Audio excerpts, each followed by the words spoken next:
Imagine a world where the streets are lawless, the army is in open rebellion, and the empire is crumbling from within.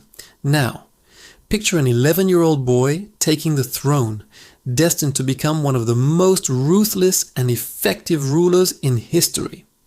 This is the story of Murad IV, the Sultan who dragged the Ottoman Empire back from the brink of collapse.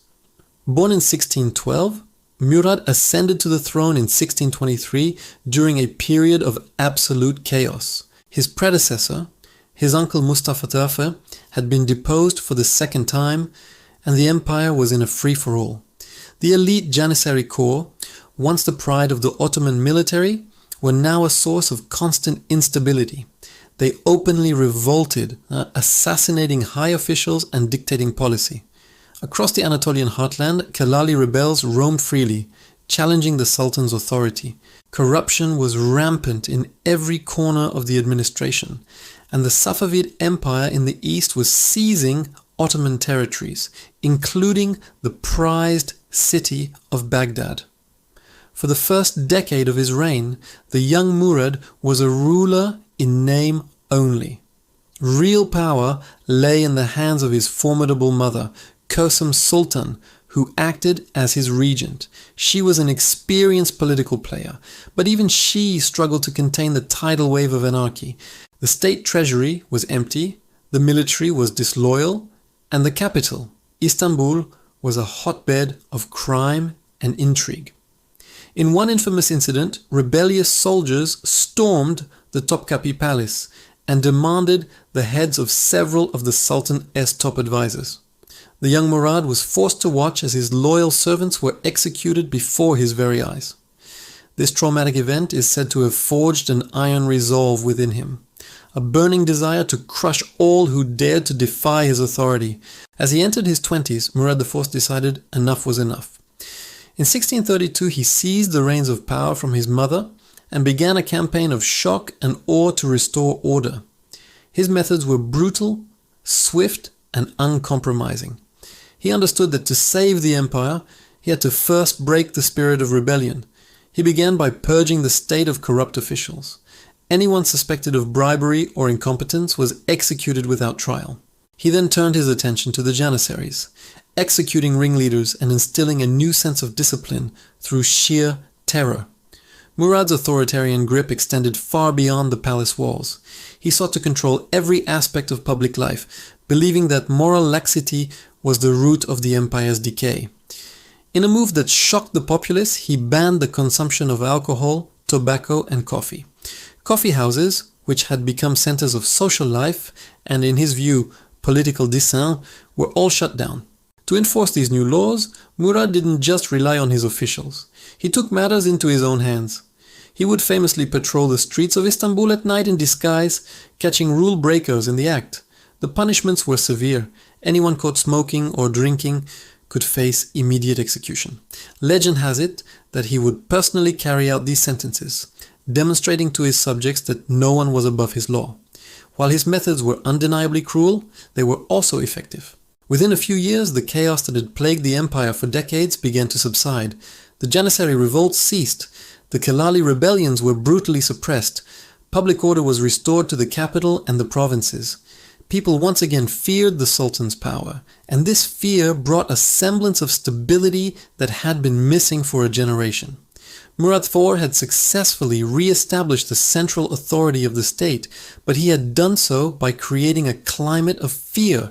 With the home front secured, Murad turned his attention to the empire's external enemies. His greatest ambition was to reclaim the glory of his ancestors and deal a decisive blow to the rival Safavid Empire. The Safavids, under the capable Shah Abbas IV, had taken advantage of Ottoman weakness to capture Baghdad in 1624.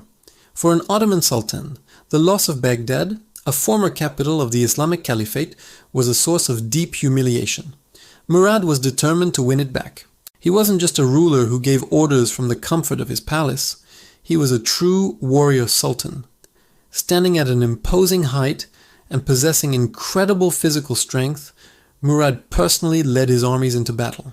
He was a skilled horseman, an archer, and his presence on the battlefield inspired his troops. In 1635 he launched his first major campaign, recapturing the city of Erivan, but the ultimate prize remained Baghdad. In 1638, Murad led a massive army on the long march to Mesopotamia. The siege of Baghdad was a grueling affair, lasting 40 days. The Sultan was in the thick of the action, fighting alongside his soldiers and overseeing the siege operations. His personal bravery and tactical acumen were key to the Ottoman victory.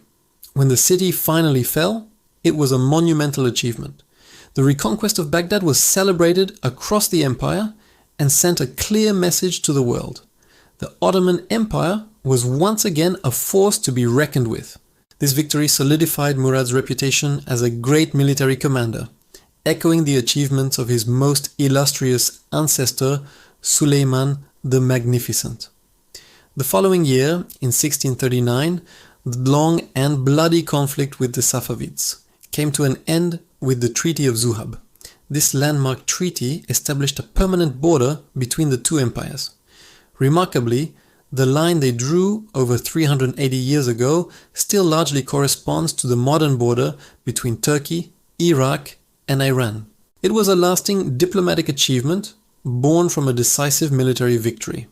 Murad IV's reign marked a significant, albeit temporary, revival of Ottoman power. He had inherited an empire on its knees, and through sheer force of will had made it stand tall again. He centralized power, restored discipline to the military, and secured the empire's borders. However, his success was built on a foundation of personal terror rather than deep structural reform. The institutions of the state remained fragile, and his rule was entirely dependent on his own fearsome personality. He didn't build a new system. He simply forced the old one to work through brute force. Tragically, the Sultan, who had enforced sobriety on his empire with such ferocity, was unable to control his own demons. Despite his public prohibitions, Murad was known to be a heavy drinker in private. His health began to fail, likely due to cirrhosis of the liver, exacerbated by his intense lifestyle. In 1640, at the young age of just 27, Sultan Murad IV died. He left behind a stabilized empire, but no surviving sons to inherit it. His throne passed to his last surviving brother Ibrahim, whose troubled reign would quickly undo much of Murad's hard-won stability. So how should we remember Murad IV? Was he a tyrant or a savior? The truth, as is often the case in history, lies somewhere in between. He was a ruthless autocrat whose methods were barbaric by any standard. Yet he was also an effective leader who rescued his empire from the brink of total collapse. His reign is a stark and fascinating example of how a single, determined individual can change the course of history, for better or for worse. He was the iron fist the Ottoman Empire needed in its darkest hour, a brutal but necessary force that restored order from chaos. His story serves as a powerful reminder that history is rarely simple, and its most compelling figures are often its most complex. Thank you for watching. If you found this journey into the tumultuous reign of Murad IV interesting, please hit that like button and subscribe to our channel for more deep dives into the most fascinating characters and events in history. We'll see you in the next video.